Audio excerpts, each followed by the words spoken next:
So as Jill said, we're Amla. I think most of you know Amla at this point. If this is your first time attending an Amla webinar, super welcome. We are so thrilled to have you. If you are part of our returning community, then I'm super excited to have you for this particular topic. But I encourage anybody that is not as familiar to check out alvcoaching.com and just go check out all of the different fun things we do, because there's these kind of events, there's great blog content, there's obviously working with the coaches, there's just a ton to do. So by all means, if you are looking for anything in this space, please come check us out. A lot of you know me. I know that even a few of my clients are on this call. If you don't already know me, I am the Director of Career Services here. That means all of the career service offering that Amla does kind of funnels through me. I help train and manage the outstanding set of career coaches and specialists that we have here. My background comes from recruitment and hiring. So the reason I like to talk about things like interviewing and job searching and application strategy is because I've been there. I've been in the trenches of it. I've been there on multiple sides of it. I've been an unusual job candidate myself. So I've had to do the things I'm going to talk about here. And I've also been the hiring manager on the receiving end of these applications. So I've seen the good, the bad, the ugly all over the place. And I really have seen so many people that struggle with it because there's not a good knowledge base for this out there.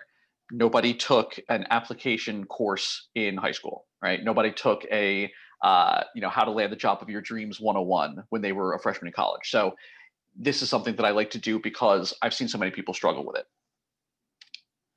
So I'm going to talk about what we're going to talk about today. We are going to talk a little bit about philosophy. Yes, we are going to talk about philosophy, even though this is a job application webinar, because what we're not going to do is I'm not necessarily going to spell out exactly how you individually should apply. We'll talk about why. I am going to tell you some bad news. Everybody on this call, almost certainly, I guess I'll say 99% because I can't be certain about anything, but almost certainly everyone on this call is doing something to knock your own legs out from under you.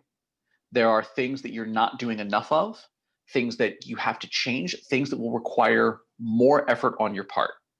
I say this up front because I know that some people come to me as a coach, or they come to organizations like us with the goal of making their lives easier. But I'm not in the business of making anybody's life easier. I'm in the business of making your life more effective, of getting you what you want. Sometimes that means working harder. But I'll flip that with the good news. You're also probably working too hard, because you are also probably putting a lot of effort and time and energy and mental strain into things that you 100% don't need to do, and not only don't need to do, but are probably working against you. After I talk about all of that, and only after I talk about all of that, I am then going to get into a little bit about how you can work with us at Amla to make all of this more effective for you as an individual and not just in a broad sense. So I'm going to do a little bit of pitching there, and I'm going to gush about the company, and I'm going to gush about us the way Jill gushes about me. But I promise not to do it until then. And then when we get there, I'm also going to put a little extra additional tip kind of behind that, so that if you are awesome enough to stick around for our pitch, you get to hear a little extra information. And I've got a lot of time left over for Q&A, because I feel like this is a topic that's going to have a lot of Q&A attached to it. So that covers what we're going to do today. I have a question for you. How fast do you have to run to win the 100-meter dash? What is the speed that you have to go? Men's or women's, doesn't matter. Probably don't know this. I'm not necessarily looking for an actual answer in the chat, because it's not, there was it. No, so someone, no clue, but someone said it very faster than the other runners. There is no minimum speed. You could walk this track at a leisurely pace. You could stroll. You could have a baby in front of you that kind of stumbles along like my toddler does sometimes and fall on his face a bunch of times and then climb back up. Doesn't matter, as long as you're the first one across the finish line. Because there are other runners. The reason I say this, and the reason that this philosophy is so important, is I see a very specific kind of frustration happen on the face of every client I have ever worked with without fail. I can almost guarantee you have felt this frustration, which is when you are in the midst of applying for a role of trying to just make that connection with the job and the company that you really want to love. And there's all of these things you have to do. And then you say, I applied to 100 jobs and nobody even called me back. And someone else tells you, well, you have to write a cover letter. And you're like, oh, why do I have to write a cover letter? Why does this company make me write a cover letter? The company doesn't make you write a cover letter. The other applicants do. The other people competing for that role, they are the ones making you write a cover letter. They are the ones making you do any of this stuff. The reality is, most hiring managers like myself, I don't want to do that stuff either. You think I'm not thrilled about reading 100 cover letters, right? That's not how I want to spend my day, especially when I will tell you honestly, most are very terrible. It is because there are actually a lot of really great candidates for any given role. If I get a sea of 100 people applying for a role, and by the way, it's often more than 100. If I get 100 people applying for a role, it would be a dream to think that out of those 100, 99 are not qualified at all, and one is exactly qualified. And all I have to do is the right series of tests that will eliminate all the people that can't do the role. But that's not the case.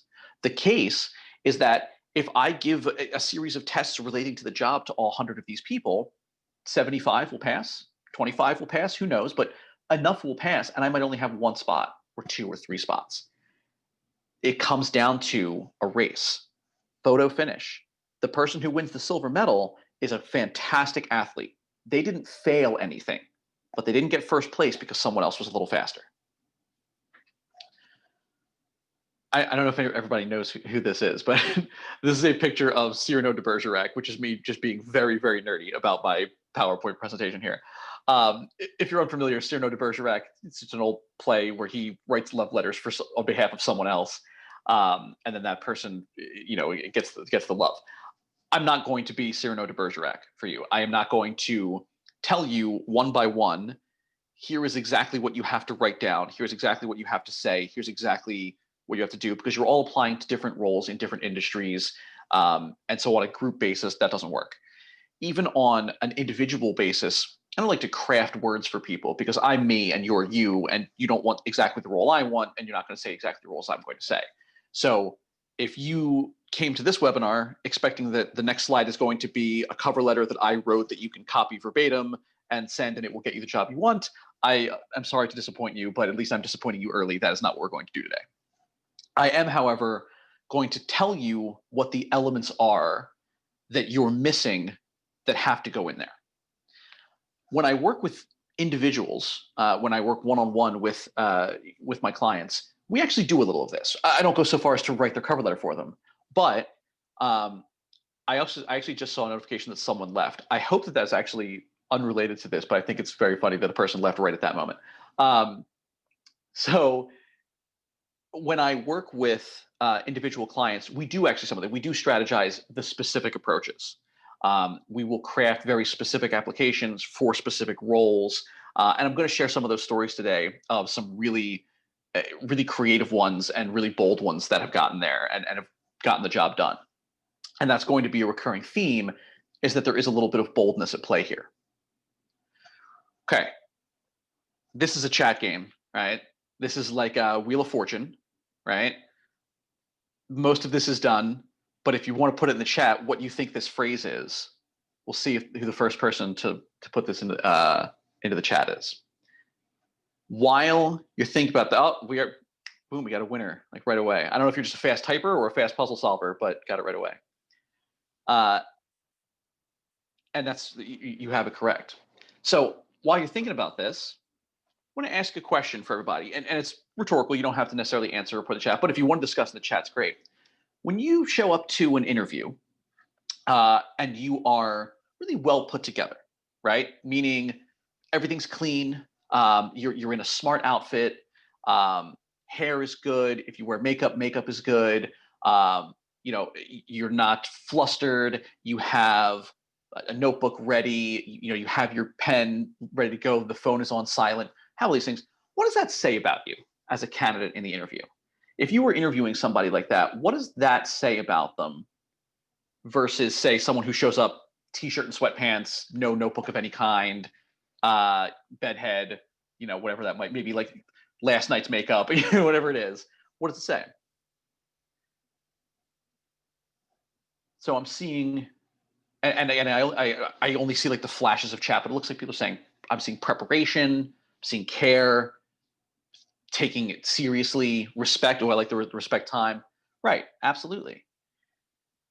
Invested, I liked invested. So you'll note though, that it doesn't really matter if the job itself requires you to dress that way.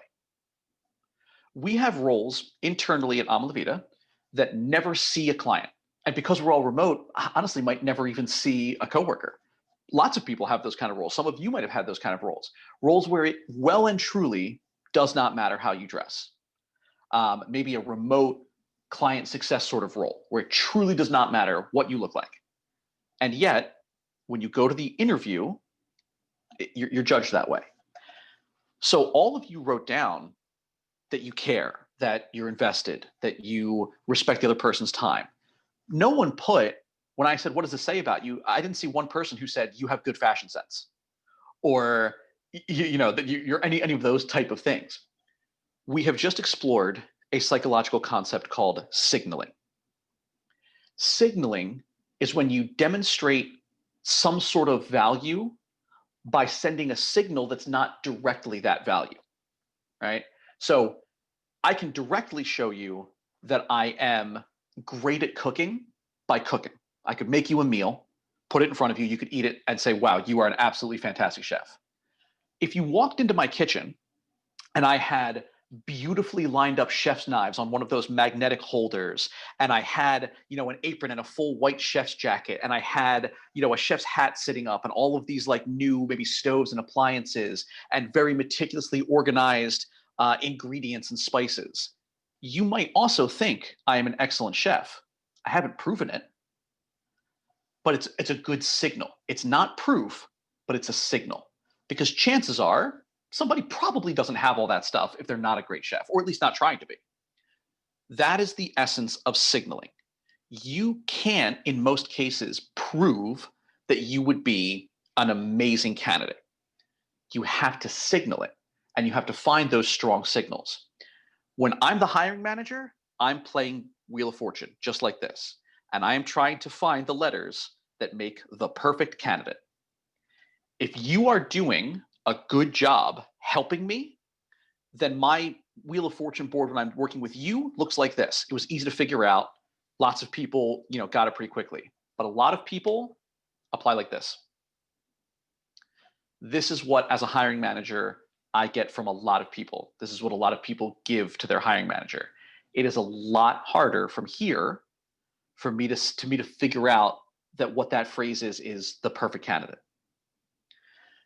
You're relying on the hiring manager to be a really, really great guesser or a really, really great detective and trying to figure that out. But I'm not. If I am watching an Olympic race, I'm not scanning the entire crowd of everyone running, or even bigger, like a New York marathon. I'm not scanning the entire crowd trying to assess each person and judge them individually on whether or not they're a great runner. I'm looking at the finish line. I'm looking at who crosses it first. So if you want me to see this when I look at you, you have to be the one filling in those knowledge gaps. You have to be the one that is really changing the dynamic of the conversation and not relying on me to figure out if you're the perfect candidate from just this extremely, extremely limited set of information. When you put yourself in that mindset of, okay, I am in a race against other people. It's not binary. It's not yes or no. It's not just passing a series of tests. It changes the way you approach these things. It changes it from frustration of saying, why do I have to do this stuff? Why do I have to fill out this form? Or why do I have to write this cover letter? I hate this process. I hate that I have to do this. And it becomes the recognition that, okay, this is my opportunity to demonstrate my value. This is my opportunity to get ahead of the pack, to get in front of the other people that I'm competing with and land that role, because you're not the only person in the universe. So do you recognize here, and I always like to kind of pause, I want to temperature check, I want to make sure that you're getting this and that we're kind of landing on the same page here. Do you recognize that there is a mindset component in your application, that it's not just fact-based on, what's on your resume, what's not on your resume, what's on your LinkedIn, what's not? It is absolutely a mindset component. And that if you have the right mindset, you're going to instinctively find the right answers to things. I'm seeing yeses. Oh, thank you, Karen. Yeah, I appreciate that. Good. It's so critical because the frustration's real, and we're going to talk a little bit more about frustration and attitude later, and how to reduce it during this whole process. But it's absolutely an important mindset. So that means, here's where I said where I was going to deliver some bad news. That means that not only are a lot of these hoops that you have to jump through, see my little jump through hoops there, not only are these hoops you have to jump through necessary, but in many cases you aren't jumping through enough. So that's the bad news, that there is really more you can and should be doing. And here's where I'm going to share kind of a story, where I'm going to share my first of several client stories about really fantastic applications that got where they wanted to go. I had a client, she remains to this day one of my favorite clients, we keep in touch, she's fantastic, who really, really wanted to land a role at a company called Impossible Foods. If you've ever heard of this company, they make plant-based meat substitutes. So if you ever had like an Impossible Whopper at Burger King or anything like that, which I've had, and they're actually really good, that's what they are, plant-based burgers, that's it. She really wanted to work there. More narrow focus often than I even suggest to my clients, because I often suggest, having kind of a broader view, but this was where she wanted to be. This was her dream company. There was no second place. So we knew, all right, if this is your one company, if you're only going to do one application in your whole life, you got to knock it out of the park, right? You can't just mail in a resume. That is not how you do the one interview of or the one application of your life. So instead, she bought some Impossible food. Now she was in Chicago. It was not yet sold in grocery stores. She actually had it shipped to herself from New York. So she bought it in New York, had it shipped. She took it, and she was a little bit of a amateur chef, and she's actually cooked for me, and it's really, really good. And she made a Taco Bell recipe. She made a Crunchwrap Supreme, which she learned how to make for herself. And she made two. She made one with the Impossible. She made one with regular old beef. She got 3 of her friends over. She made these both. She cut them up. She blind taste tested with her friends, and she filmed the whole thing. She filmed it on a cell phone, and I want to pause and say she filmed it on a cell phone. We are not talking production value. We are talking no specific skill sets. We are not talking anybody that had to know anything about video production or have any equipment or spend any money. Just effort and creativity. She filmed the cooking, has the phone up here, and there weren't even titles. She was literally holding up index cards, to show titles.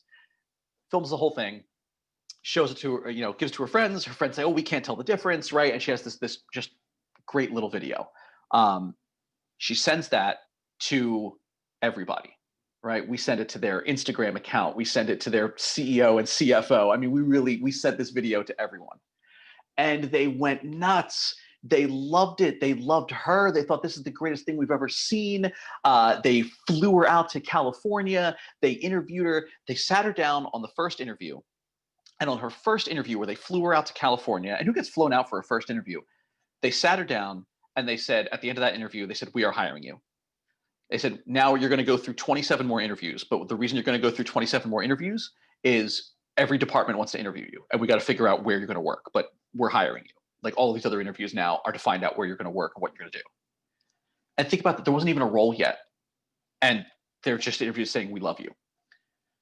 That is not sending an application or is not sending a cover letter and a resume, right? Now, that is more effort. Absolutely is more effort than a cover letter, than filling out an application. It is more effort than that. But I told you I wasn't going to make your life easier. I was going to make it more effective. It was a slam dunk. There were some things that happened before that. Research, knowing, she picked a Taco Bell recipe because she had done her research and found out that the company was trying to sell themselves into Taco Bell. Taco Bell wasn't a client of theirs yet. She's picking these things strategically. And this is all things that we worked on together. So if you're looking for kind of an insight as to what a client and I might do together, it's this. It was brainstorming this over 2 or 3 sessions. Um, but as she's doing all of that, she's making the impression that is necessary to show them who she is, why they should hire her, jumping through 5 more hoops than anyone else is. Now, in terms of a race, if we want to go back to that Olympic 100-meter dash analogy, this is cheating. It's 100% she wasn't waiting for the starting gun. She wasn't racing against other people because you know what? She wasn't putting her video in competition with other videos. She's the only one that did that. This is the upside here. The more of these things you do, remember, you've only even been forced to do these things because of other people competing against you in the first place. So outcompete them. Do something they're not doing. It is not about what do I have to do? Oh, I have to fill out a form. I have to write a cover letter. It's not about that. It's what do they need to know? What information do I need to give them so that that Wheel of Fortune board gets filled, so that the perfect candidate is clear as day? Here are some very basic questions that you should always be asking. How can I save someone money? If you can save someone money, it's usually a slam dunk hire, especially if you can demonstrate or strongly signal that you can save them money. How can you increase their revenue? So that's kind of the other side of things. Maybe I can save you money at the bottom line, or maybe I can just increase revenue. Or what problems can I solve? No one is paying you for the sake of paying you. No one's hiring you for the sake of hiring you. If somebody has a job open or they're trying to hire, it's really to cover one of these 3 things. These are pretty much the 3 basic elements of all roles. All roles either save money, increase revenue, or solve a problem. And that's pretty much everything that gets done. So if you aren't doing one of these 3 things, and you aren't talking about doing at least one of these 3 things, if not more, in every communication you have, you are not applying well. 99% of cover letters I've ever read in my life are little autobiographies. They are little things talking about how great I am. They are the person writing the cover letter. Here's where I went to school. Here's my past experience. Here's these things. I've done this. I've done this. It's impressive. I'm dropping this impressive name. I'm showing this impressive thing. Great. But they don't talk once about one of these 3 things. They don't talk once about saving me money, increasing my revenue, solving a problem. They're not signaling that they're a good candidate. They're showing that they're an impressive person in general, but I don't need an impressive person in general. I need a very specific person that can solve this problem, increase this revenue, save me this money. So always be thinking in that term. Don't think of these as tasks you have to do. It's not a checklist, because that's also going to make you very frustrated when you check off everything in the checklist. I did everything I was supposed to do, and you still don't have a job, or you still don't have the job you want. Because then you start saying, well, I did everything they wanted. I did everything I had to do. I didn't miss anything. I sent a follow-up email after the interview. I sent a cover letter. I sent references. Like, what else do I have to do? There is no what you have to do, in the same way that there's no minimum speed to win that race. Someone else did something else. If you feel like you checked off every box and you didn't get the job you thought you were great for, someone else was better. They didn't decide to hire no one. Someone else beat you out. So a lot of my career was spent in sales. Before getting into talent development, workforce development, I was in sales. The sales cycle is not, there's not some customer standing there saying, I want to buy something. Come here, please. Here is a series of tests that if you pass, I will buy your product. That's not the way it works, which is where a lot of these insights come from. People that have really experienced the sales cycle can translate that. The sales cycle is, you have to identify a need, you solve a problem, you solve it better than anyone else, you make the sale. Here's the real benefit of this whole philosophy. If you really absorb and internalize this whole philosophy, you don't even have to wait for an open job role. You can go to a company you want to work for and do this without them having an open job role. Because if you can identify needs, solve problems, demonstrate that you have great value at increasing revenue or saving money or solving problems, and you know how to send the right signals for that, and you know how to fill that in, it doesn't matter. It doesn't matter if I was hiring. If you come to a company and show, strongly signal or prove that you can increase their revenue by $500,000 a year and say that you'll do it for 100,000, It doesn't matter. They didn't have a job open. If they believe you, if you are both being truthful and sending the strong enough signal that they believe you, they'll make a job. The key here is proactive. Do you see from this how if you are being reactive, you're not going to get what you want? If you're just constantly asking, what do I have to do? What do I have to do? You're taking the legs out from under you. So give me a yes in the chat here if you see this. Do you see that the proaction is the key? Good. I see. Seems yes, seems yes, seems yes. Yes with exclamation points make me happy. Absolutely. This is really the key. So I'm going to talk about another example of being proactive, and being proactive even in a way that doesn't even have to target a specific company, right? Because we want to target specific companies frequently, but also if you do want to cast a wider net, let's cast a really wide net. So I had one of my clients who had been let go from his role, budgetary reasons. They were actually very supportive. In fact, it was his company that had paid for me to be his coach. So they were really supportive of his next career move. It just was a budgetary concern. They couldn't keep him on longer. They'd had a big reduction in force. So he really felt, kind of struggling. He'd been with this company for a long time, almost a decade. And he really was struggling to find what his next role was when he wasn't really prepared to even be looking. He was ready to stay there for a long time. So we started talking about what he had done in the past. He started making a post every day on LinkedIn, one per day, every day. He called 30 days of loving and leaving his old company. And every day he told a story, just a great story from his time there. And he had 1 million because he really loved his work. In every one of these stories, he tagged someone else that was relevant to that story, like someone else he'd worked with, maybe an outside client or an inside coworker, but tagged them and talked them up, was always very positive, talking about how great that person was, and gave a little anecdote about the project that they'd worked on. And then he always had a link that shared something to his portfolio to show that project. And he had a couple hashtags in there for just the industry he was in. And of course, the link to his portfolio site also, it's his portfolio site and it has his resume and things like that. So his goal was 30 days of posting every day, just a great story, to really give himself a graduation ceremony as he was leaving his company, right? To really just walk out head held high.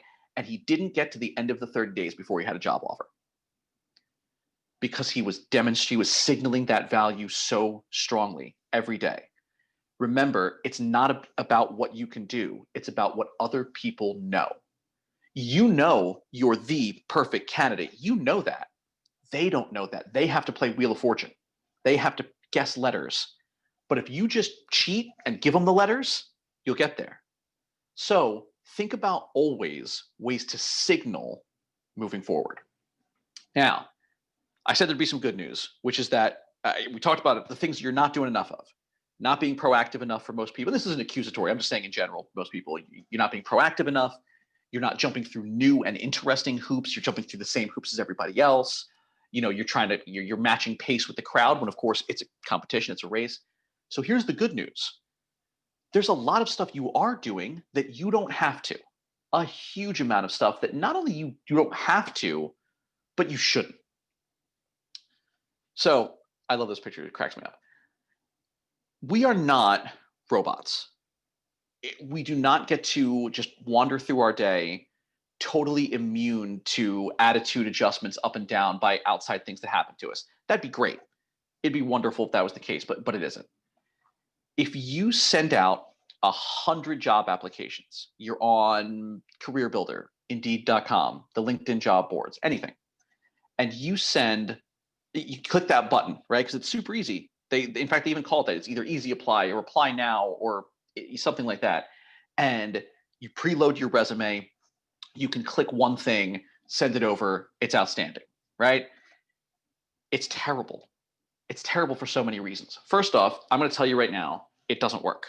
It just does not work. People have this idea that it's a numbers game. And if I apply to 400 things, somebody's got to hire me, right? It's terrible. It's so wrong. And let me explain why it's so wrong.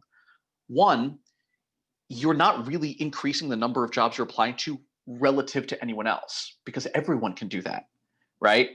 As a hiring manager, when I put a job ad up on Indeed, I get hundreds of applications within the hour. Believe me, you have to stick your head above that crowd, right? It does not help to just spam that over and over because every hiring manager is experiencing the same thing. So it's not effective. It's also not effective because it's easy. Remember what we talked about in the beginning when you show up and your hair, makeup, clothes, pencil, notebook, all of it, it shows respect. It shows attention. It shows interest. Clicking easy apply does not signal any of those things. I know how easy it was for you to apply. I know when I get an application that was the result of that one click, you have signaled nothing. Right? And remember, it's all about that signaling. It signals nothing when you click a button, nothing at all. It's the equivalent of being on a dating app or like an online dating site and sending the message sup, or doing like the heart thing, or you like one picture. It signals nothing, right? It signals no effort. It signals no attention. And it doesn't matter how wonderfully written maybe your bio is because it's generic. You must show specific attention. When you are applying, the more custom, the better. One of the things, again, referencing that video for Impossible Foods, one of the things that signals is, guess what? That video cannot be copy pasted to any other company. When I'm seeing that video as somebody internal to Impossible Foods, I know this was done for one company. One. There is no way she did not just make a cooking video and show it to everybody. There's one company that applies to. So it's not effective. But on top of being not effective, I know I've talked about why it doesn't work. But if it just didn't work, that would be okay. And you want to waste time doing it, fine. But it's worse than that. Oh, I'm going to do the thing where I don't cough in your ear. Oh, pardon me. It's worse than just not working. It actively harms you because you are a human. And if you send out 100 easy now apply emails and you get 100 rejection letters, you are having a bad day. You're going to get grumpy and frustrated, and you're going to doubt yourself, and you're going to be sad because even though you didn't even really want those jobs, nobody wants to see 100 emails in their inbox that all say no, that all say, and even though they're not saying we don't think you're good enough, that's how you're going to internalize it. That's how you're going to interpret it. That's absolutely what's going to happen. So don't do it. Don't ask for 100 no's. Don't ask for hundreds of people to tell you no. Ask for things people will say yes to. So get off of these job boards. Get off of these easy apply buttons. Don't ever click an easy apply button again in your life. It doesn't work. It's basically just a button that automatically sends a rejection email to your inbox. Get away from it. This is the bad funnel. So I don't know if everyone's familiar with the concept of like a sales funnel or a marketing funnel. So just really briefly, the concept of a funnel is it's any sort of process that multiple people are going through with some people being eliminated each round, right? So if I'm a hiring manager, I have a candidate funnel where maybe I have 100 people that apply and then 20 people that are invited to a first round interview and then 3 people that are invited to a second round. And so that's a funnel. You have a funnel too when you're applying for a job, right? Because you've got the top of the funnel, the widest part, is all the jobs you apply to. And then the next part is everyone that sends you back, a request for a phone screen. And then the next one is everyone that asks you for another interview. So that's your funnel. And this is most people's funnel. It's the top of the funnel is click easy apply now to a million different jobs. And then the slightly lower one is sift through all the rejection emails because, hey, not everyone even sends you a rejection email, right? Like not even everyone is that polite. Then because there's so many of those and they've worn you down and they've just negged you into this really terrible space, any response you do get, you're thrilled, right? You're so desperate. You're a thirsty, dying person in the desert. So a terrible job from a terrible company with a terrible manager says, you can come into this interview, and you go in and you grovel. It's not even a job you want, but you're desperate for it. You negotiate against yourself.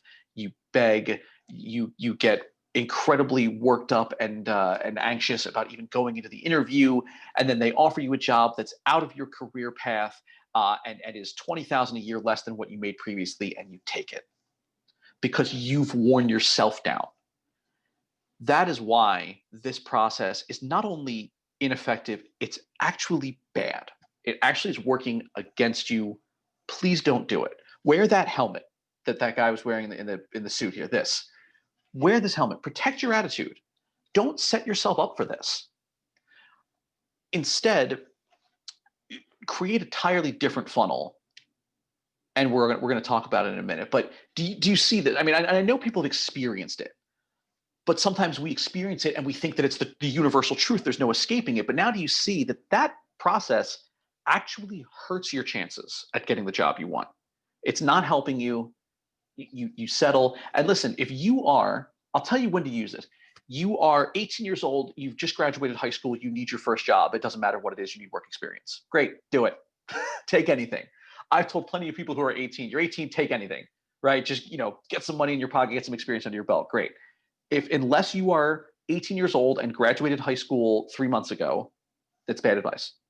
So we're going to talk a little more about how to create a better funnel. But that's the part I said I would bury behind this. So I know I've talked a lot about some of my other client stories. This is what we do, right? So I want everyone, there's a link here, and if Jill would be so kind as to put this link that's at the bottom into the chat, because I know you can't click on it on the screen. But I would like anyone that has not worked with Amalavita before to take this link that Jill's going to put into the chat and just open it up in another window. Open it up if that's the wrong link, Jill has the right link. I want you to open up another window just so you can see the calendar is there. I'm actually, I'm super good with online dating. I saw that comment. So open up. It's the same rules, by the way. It would just be this exact same webinar, but for online dating, signaling model. So if you open up that link, it's going to go to a calendar. And I want to explain what that looks like and what it's like to work with us. So I'm not the only coach at Amalavita. There's lots of coaches. I work with a lot of clients, but there's lots of clients who, the specialty they're looking for is something that one of our other fantastic coaches has. So what this link does is it goes to one of our matchmakers. We actually call them our relationship strategists. And this goes to their calendar, and they know every coach, every program, everything about Amalavita. And their job is just be a really great listener, because I know a lot of people who struggle with these things. One of the biggest things you struggle with is just nobody has sat down and listened to you in a long time. I know a lot of people just haven't had somebody to even hear the struggles they're going through, especially this year. So this is somebody that can listen, can connect, and then can kind of share, hey, you know what? Jill is a really great person to work with for that. John's a really great person to work with for that, et cetera. So what I want you to do is, as we get to the end of this webinar, if you are thinking that, hey, this is something I do need, maybe these stories that John talked about of individual strategies really resonate, maybe something else is similar to this that I really love to work with, that call's absolutely free. Booking that time with our relationship strategist, absolutely free. And we always do a little bit of a promotion as a result of these webinars. So if you do want to book that consultation and tell them that you were on this webinar, then if you do decide to work with us, become a client, you get half off your first month. So if you do a twice a month membership, it's half off. It's 25% off if you do a 4 times. Essentially, one of your first sessions for the month is on us. So that's us. That's how we work. And really, it's not more complicated than that. The things that we're talking about here very broadly, we're going to talk about on a more individual level. So, hey, I'm so flattered seeing some of these messages. They're only just kind of like popping up for a minute because I have full screen, but I'm very flattered by them. So by all means, get over there. I really encourage everybody to book that time. Obviously, part of it is I book it very selfishly because I'd love to work with all of you, but even in a non-selfish way, I really encourage you to have that conversation. If there's any aspect of your life, becoming a better leader, changing careers, getting more out of your career, application strategy, being more comfortable with your body, life issues. I don't do life coaching, so please don't ask me about that. But we all do, and I really encourage it. Okay, I won't babble anymore. but also even just now, send a private message to Jill if you have another question while I keep going with the webinar. Asking us in chat. We're super accessible. That's also my email address right there. And I strongly encourage anybody to just email me if you want to. I'm open to emails. I'm also really public on LinkedIn. I'm very active there. So come find me on LinkedIn. I'd love to hear from everybody. Okay. I did say I will put another tip in here. So as your reward for listening to my spiel about Ama La Vida, I will now give you the bonus tip. So the great funnel. I talked about the bad funnel. Now we're going to talk about how to do a great funnel. The great funnel does not start with hundreds of blind clicks of easy apply. Please don't do that. Not only don't do that, but how many of you have applied to 100 things in a week, and then the next week you maybe get one phone call and you don't even remember who it was? I'm going to tell you something. As the hiring manager, I know. I absolutely know when I call somebody and they do not remember applying to this role, hands down, and it's so many points against you. Believe me, it's not a great start to any relationship. Again, from the dating app, it's the equivalent of like sending someone a message on a dating app, and then they send you a message back. And you're like, I'm sorry, who is this again? It's not a great start. So the better start is research, right? And I don't want you to research via a job board. Job boards they're not information centers, right? They're really terrible. They don't serve a lot of purpose in any capacity. Here's how you research. Google is the best job board in the world. It really is. Name whatever city you're in, then go to Google, and I want you to just Google the phrase 50 best places to work in city. Or, hey, guess what? We're all remote now anyway. It's 2020. Do 20 best places to work in industry. Name your industry. Something like that, and start reading. Read articles, read information, read news, follow websites. Do that kind of research first. Get interested in one or more companies. Something that I've talked about, and I know that Casey's on this call, so I know we've talked about this, and probably a few others have as well, is this concept of a wheel, a pie chart, where every section is something you care about your job. And one section is your role, and another section might be industry, and another section might be great manager, and another section might be salary, another might be benefits. There's all of these different things. And you have to care about all of them. It makes no sense to focus your entire search on one slice, which is role, which is what most people do. You want to be a digital marketer and you're typing in digital marketer jobs, and you're not finding out anything else on that pie chart. Find out those other things first. Have at least a passing knowledge of every slice of the pie. Then when you want to reach out and you want to cast a wide net and you want to send 100 requests, don't send 100 requests that are going to say no to you. And that's what happens if you send out the applications. Instead, send out 100 friendly LinkedIn messages or emails asking for a conversation to learn more about their industry, or to ask for some advice about breaking into that kind of industry if you're doing a transition, or hey, I'd love to learn more about your company and what it's like to work there. The response rate on those is way higher. The response rate on those, maybe 25%, 30%, 35%. These are people that want to talk.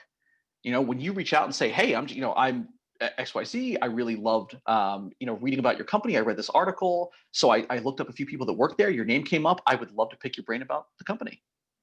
That's just flattering, So that's something that, and it's a subject for another webinar, is how to do these informational interviews. And by the way, one of our other coaches, Coach Shari, does an informational interview webinar. It's phenomenal. We have recordings of it. So if we remember, Jill, maybe we'll put a link to that one too in the follow-up email for this one, because Coach Shari does really, really great webinar on information. It's a whole separate topic, so I don't want to go too deep into it, but there's really ways to maximize those informational interviews and really get more out of it.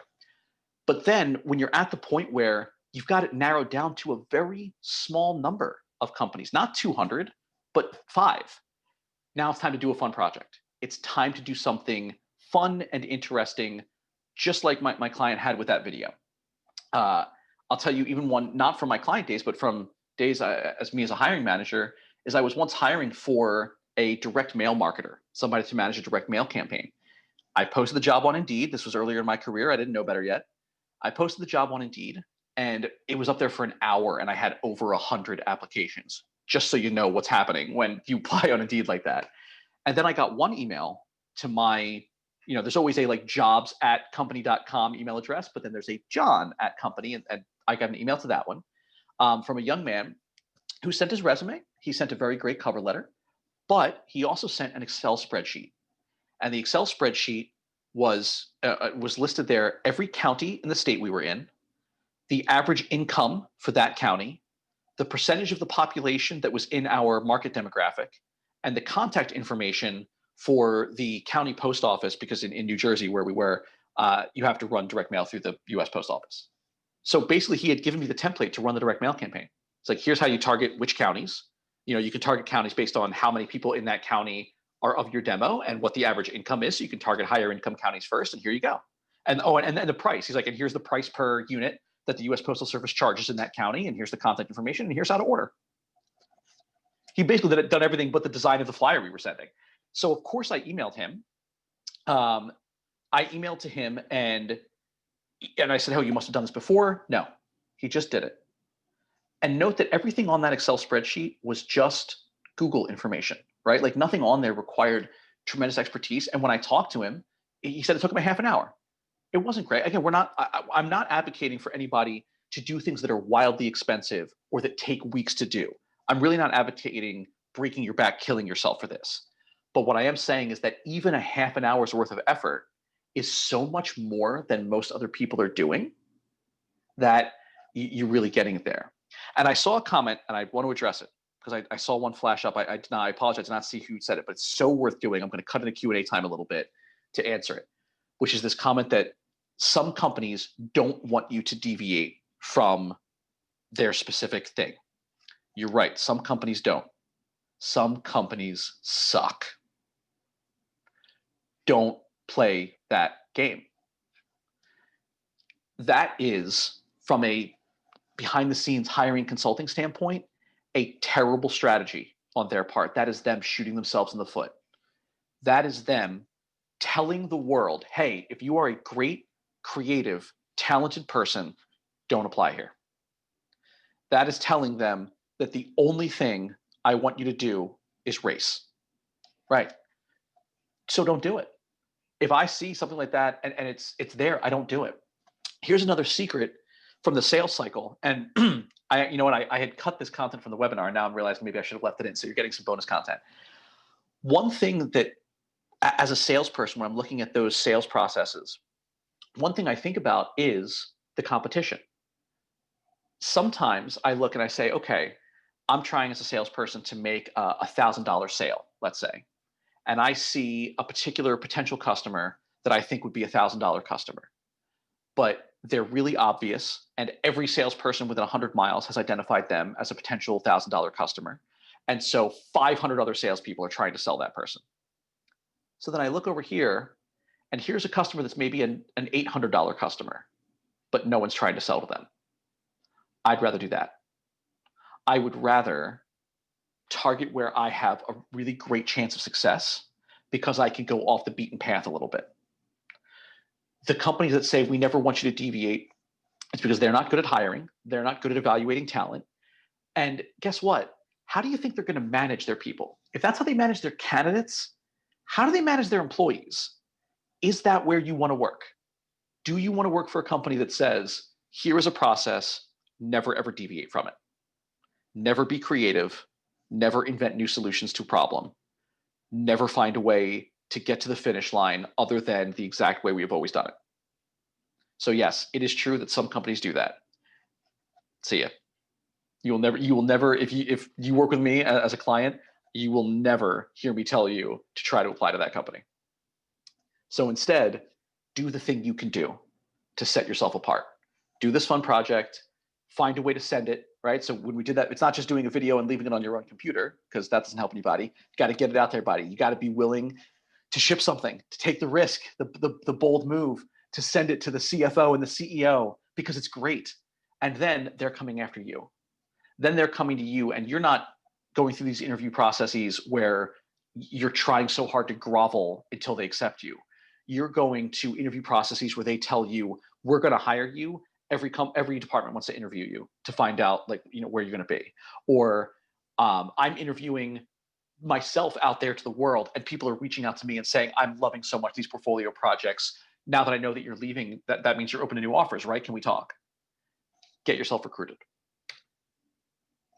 That's it. There's my content for the day. I know there's going to be some questions. I feel like I jumped the gun on answering a couple of them. So let's get to a couple more. Awesome. Thank you, John. Okay.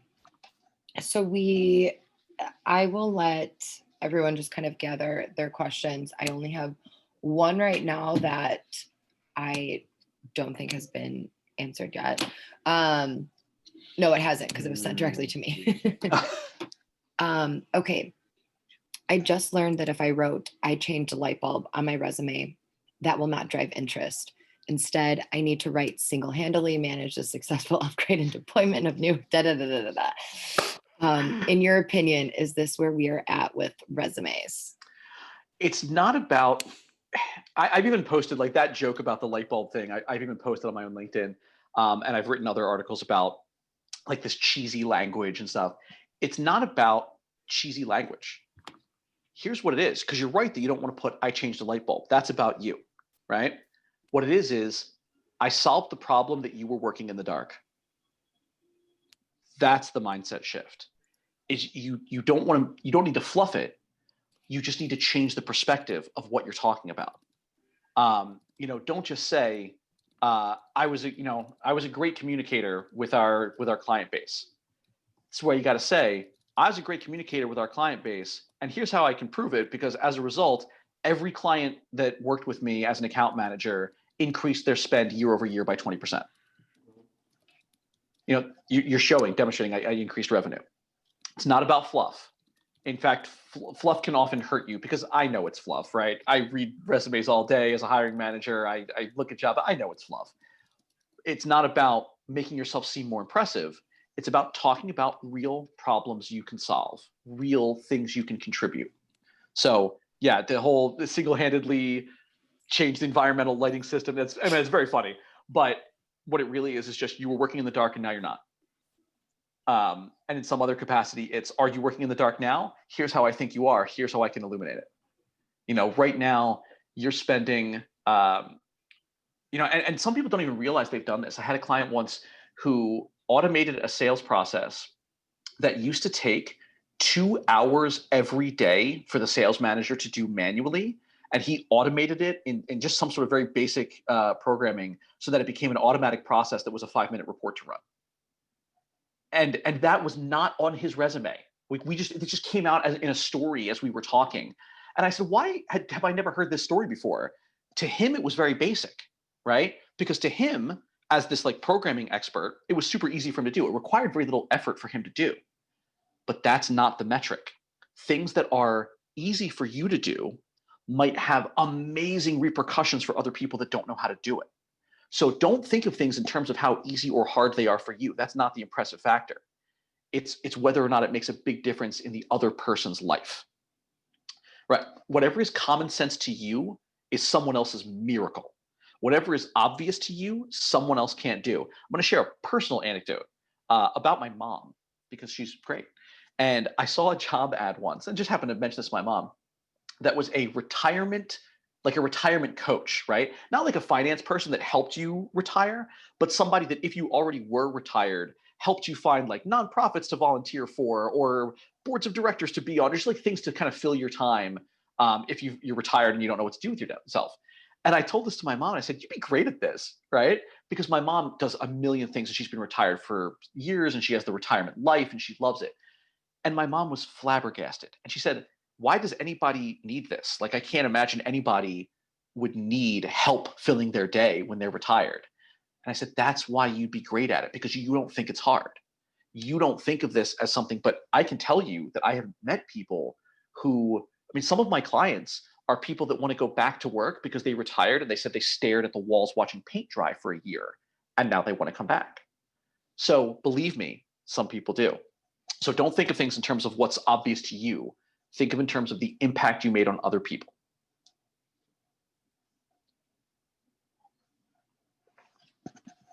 What Awesome. else we got there? All right. Next question. In this current job climate, when jobs are more limited and there are more people applying, do you feel it's best to go this deviated route, but maybe find the job, then do the great funnel based on the open position? In this environment, it's more important to do this deviated method. It's more important because there's more of a crowd you have to stand up in front of, right? If you think of a crowd at a baseball game, and I know we haven't seen that in a long time, but once upon a time there were crowds at baseball games. But if you think of a crowd at a baseball game and everyone's sitting down, and one person stands up so they can see better, if everybody stands up, nobody can see any better. And that's where some of these things are, right? Cover letters are everybody standing up. It doesn't help anybody see any better. If you're the one person still sitting, you actually see a lot worse because everyone else is doing it. But you have to do the next thing. You have to climb on a ladder. And this, by the way, is ever changing. This webinar might not be relevant in 10 years because there was a time when you didn't send cover letters, and now you do because everyone does. And it kind of raises that bar a little bit. So you have to do it because there's not a single hiring manager out there that is fairly evaluating every single application they get and measuring them against some metric. There's always what we call a short list. If I get 500 applications, there is something that makes the short list, the 10 or 20 I care about first.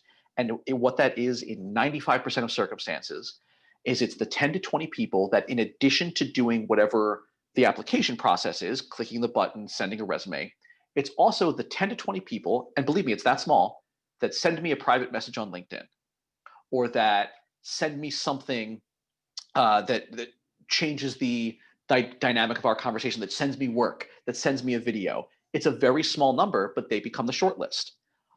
I will look to them first. If I can find the Wheel of Fortune, the perfect candidate, if I can find them in that 20 people, I don't even look at anybody else. I don't have time. I'm a human. I can't do that with 500 people.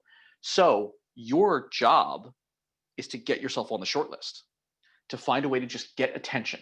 Everyone else is standing up. You stand up and wave a flag, or you stand up and get a step ladder. You just have to do something extra to make yourself more visible in that crowd. Then from that point on, it's about skills and about demonstrating value and all that. But to just get that initial attention, you've got to jump up and down and wave a flag.